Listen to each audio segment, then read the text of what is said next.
Thank you, Jasper. So it's all my fault. I apologize to everybody in the room and the industry, the entire continent. We have got 30 years of stories, and all I can say is thank fuck there was no Instagram for 20 of them. Exactly. That was a swear word, wasn't it? Paddy, so I know who you are, and I know you pretty well. But for those of you, for those people in the room who don't know you, a little bit about you. Who are you? What's your background? And we've only got 20 minutes. I'm the CEO of Asia Football Group. My company is the marketing partner for the Asia Football Confederation. So in simple terms, we're responsible for commercializing all the international football right across Asia. In simple terms, selling media rights, selling sponsorship, working on the brands, the strategy with the AFC, then doing all the commercial delivery, about 350 matches a year across the region, making sure that the signals, the broadcasting is done, the signals are getting out, the signage is in place. So it's a full service agency. So that's what I'm doing. Before that, I was working with you for many years. Jasper's also the godfather to my first child. She doesn't know his name at all, hardly ever meets him, but you are also the godfather to my daughter. And I send her a happy birthday every year. It's very unfair. It's very strange talking to you without a pint of Guinness in our hands. Can we get 2 pints of Guinness, please, from the hotel? Actually, we're not allowed alcohol on stage in Singapore. That was a joke. So back to being more serious. Obviously, in the last 30 years, but in the last 30 months, the media landscape is evolving crazy. How are you guys navigating this? And the difference between once upon a time there was terrestrial broadcasters in every market, and then there was this thing called satellite and cable, and now there's these global streaming platforms. How does it all look? Yeah, it's in some ways it's getting more complicated. In other ways, it's pretty much the same as it has been for 30 years. I mean, I'm in this business 35 years. Started in 1990 with ITV in the UK. And at that time, it was public service broadcasting competing with commercial television, and that was it. And then obviously pay TV came in, and as you said, telecoms and streaming are coming in now. So it is definitely evolving. The revenue streams for the traditional broadcasters, which we might say is terrestrial TV and pay TV, are definitely under pressure. But it's also fair to say that it's really a market-by-market thing. I mean, you can't generalize right across the region because how things are working in the Middle East, how they're working in India, Korea, Australia, Japan, Thailand, Malaysia, they're all completely different.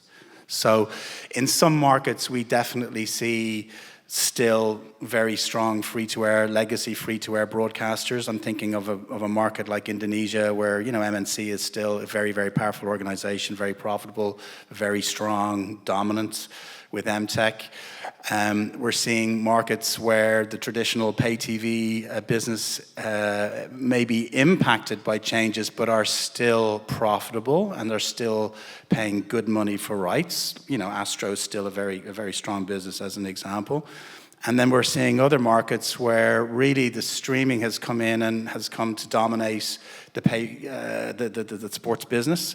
So I think maybe Japan's an interesting example of that, where traditionally sport was on free TV. Free TV has really had its model affected massively in a very negative way. And now a lot of the sports are migrating across to someone like DAZN in Japan. And we're now seeing it actually diversify further across the streaming business in Japan into people like Unext and others, okay? So it's the same. It's about finding competitors in the marketplace to try and sell your rights to and then trying to get them at the right time and get the best price. It's changing in the sense that those customer groups are definitely evolving. And so have you got any specific examples you can talk about for AFG and the leagues that you're working with? Well, I mean, basically, we work with all the different types of broadcasters I mentioned. For example, in Indonesia, we work with MNC. Maybe I should go back a little bit. The rights that we have comprise, in very simple terms, of national team rights, which are the national team matches for all the countries in Asia. These are matches that, if Indonesia is playing, everybody pretty much in Indonesia wants to see that match. So that's a product that's very suitable for free TV audiences, right? Because it's going to get 15, 20, 25% share at least when it goes on the channel. Often it'll get more. So in markets where free-to-air is still strong and football has a very strong relevance, it still makes a lot of sense for us to work with those kind of broadcasters because they can still afford to pay very good rights fees. There's other markets where it's just not like that. I mentioned Japan earlier on. Basically, the affordability of the big free-to-air Japanese broadcasters over the last 5 to 10 years has basically collapsed. What they're paying for football today is probably about 12, 15% of what they were paying 2018, okay? So by necessity, you're going to have to run over and talk to the people who can afford to pay the rights, which in Japan's case is the streamers. So I think it's interesting if you're looking at the leagues you're talking about all over, the EPL or NBA were just on stage and stuff. In the football industry in Asia, is Asia competing? Is Asia managing to stay, or can Asia get to that kind of level of leaguedom? I think, okay, the reality is that generally speaking, the Asian football fan will follow a European club, may even follow more than one European club, and then they may also follow a local club. So they're very comfortable in this kind of world where, you can have both and you follow both. So I think it's going to be extremely difficult or impossible, maybe with a few exceptions, for Asian leagues or Asian football clubs to suddenly come into Europe, for example, or the United States and suddenly have a presence or a relevance. I just don't see that happening. I think that the European leagues, particularly the Premier League, will continue to be very powerful here. But what can happen here, and can happen to a greater extent than is happening at the moment, is that the local leagues can have more relevance in their own countries, can probably perform better than they're performing at the moment in their own countries, and then can also participate in the regional competitions like the AFC competitions. And is it also, it used to be more about that they would follow a player rather than a team. And so if Lionel Messi, sorry for anyone in Hong Kong, I didn't mention that name. If Lionel Messi changed clubs, they would then follow him rather than just stay. It wasn't the Wrexham story, right? You're not Wrexham till you die. Yeah, I mean, if you look at the research, Asia is definitely a place where people follow players more than they would in, say, the legacy football markets like in Europe. Okay, where people are generally more attached to their city, their town, their club, their parents, their grandparents, their great-grandparents may have all followed the same team, and so there's a sort of institutional attachment to the team. Asia, obviously, it's just all younger and has happened for less time, and as a result, or partially as a result, there is a very big following for the players. So the players are very, very powerful. And certainly you see those results on social, right? That's where you see Ronaldo, the big players, dominating in social in Asia to a huge extent. On the sponsorship side of things, and I know that brands and partners are extremely important to, every sport on the planet. How are you guys making the AFC competitions attractive to global and local brands at the moment? Yeah, so we have a kind of a unique advantage, but also a unique challenge, and that is that our properties cover the entire region, from literally Lebanon to Guam and Mongolia down to Australia, right, and in everything in between. So, if you like, our biggest advantage is that we have this incredibly large reach. There's literally nowhere that we don't get to week in, week out with our national team and club competitions. But also because the region is so large from an advertising planning point of view, Asia, in that respect, just doesn't really exist, as you know, because we used to sell regional advertising, television advertising together. So what we try and do is we try and combine a couple of things. Of course, we offer partners the opportunity to advertise or to work with us, partner with us right across the region. And we do have 2 or 3 very big partners who are happy to do so because they're looking for that Pan-Asian presence. People like Qatar Airways, people like Neom, for example, they're looking for the regional audience. But then what we're also able to do is offer local advertising opportunities, local sponsorship opportunities. And we've been really helped in this through the development of virtual advertising. I think we're one of the kind of earliest market entry people into the market with virtual advertising 5 or 6 years ago. We do a lot of virtual advertising. We're going to be doing a lot more of it in the future. And essentially what this does is it allows us to go to people who would like to advertise only in the Middle East, or indeed only in Indonesia, because we can localize it down to that kind of level. And basically we can, from that point of view, we're able to offer them very, very tailored, localized packages. So it's really a combination of global, if you like, or regional, and then local advertising. And which kind of brands are you working with? Who are some of the partners? As I say, we've got over 40 sponsors at the moment, ranging from Qatar Airways, we've got Neom, we've got Saudi Tourism, we've got Visa working very closely with us. So it's really a whole range. We also have a lot of brands in Indonesia, believe it or not. We've got like 8 different brands coming out of Indonesia. Yeah, because the Indonesian national team has done so well. But they're all advertisers in the local market. They only get their benefits locally. So it's literally a whole range. While we're talking about brands, I've only just thought about this. We're talking about brands. We did work together. Let's go back to 1996. We're in Hong Kong, and we're with Standard Chartered. This is his favorite story. It's a dad story. We got briefed on they'd seen the Sevens, and Hong Kong Bank was supporting the Sevens, and they wanted to support a local sport. We had a bottle of red wine between us, and what did we come up with? The Standard Chartered Hong Kong Marathon. We created the first ever Standard Chartered. Is Erica Kerner here? Because she hates that fact.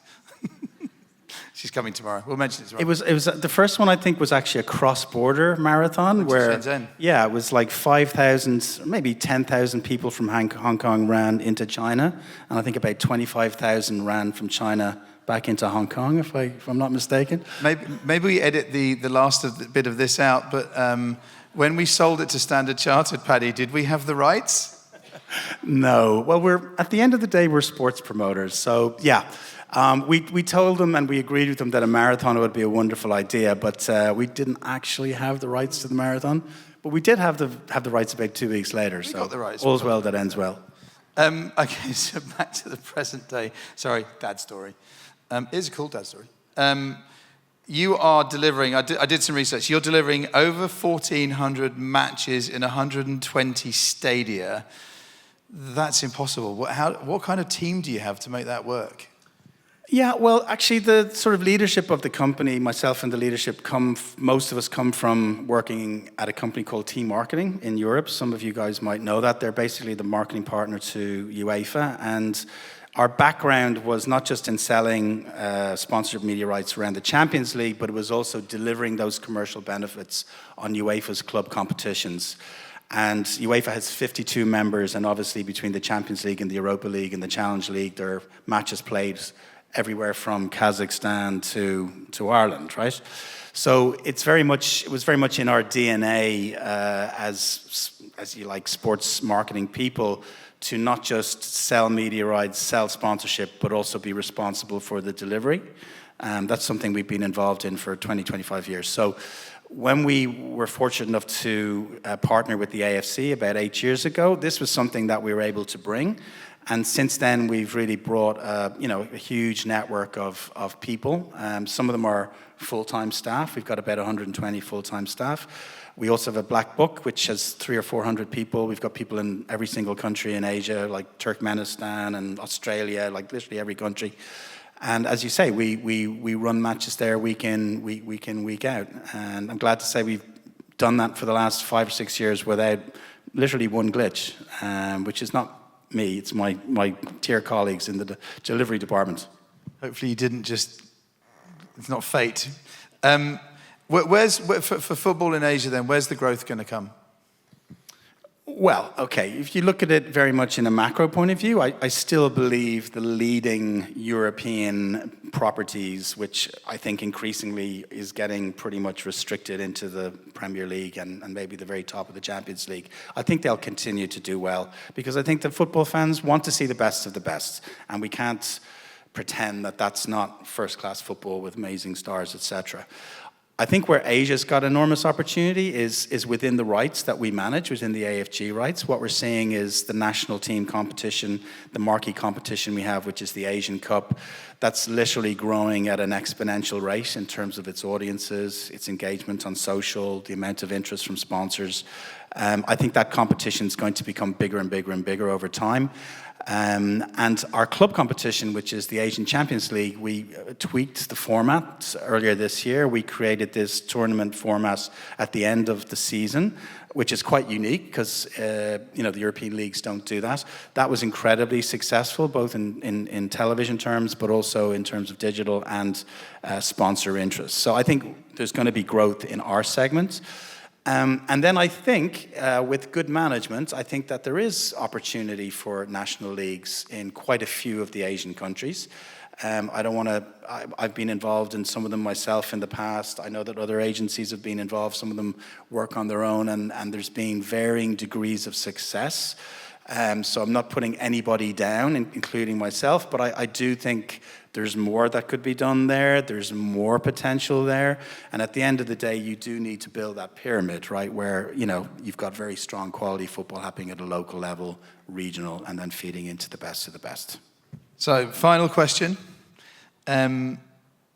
What's up next? What's exciting? What's up next for football, for AFG, for AFC, for Asia? Well, I think at the end of the day, I think the biggest challenge facing people like ourselves and rights holders is really how do you make the successful commercial move from the way things have been on television, including the streaming services today, into how things may be in the future, right? So it's really about how to evolve your windowing, what content goes where at what parts of the cycle. It's about how you produce your content. Before I came up, we were talking about AI.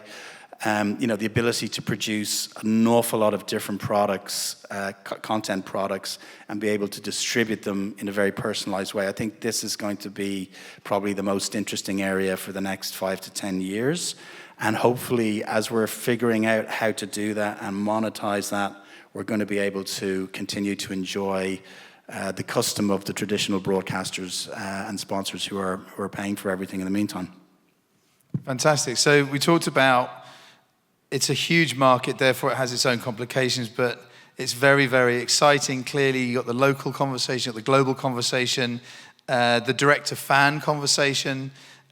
We talked about kind of having to be dynamic and flexible, but it's all a big evolution, and the next few years are going to be really exciting, right? So Paddy, if I can say thank you for joining us today. Thank you for supporting Sports Matters again. Thank you for giving me a job 30 years ago. Ladies and gentlemen, Patrick Murphy. Thank you very much. And thank you and congratulations to Jasper for 20 years of All That Matters. Well done, man. Very proud of you.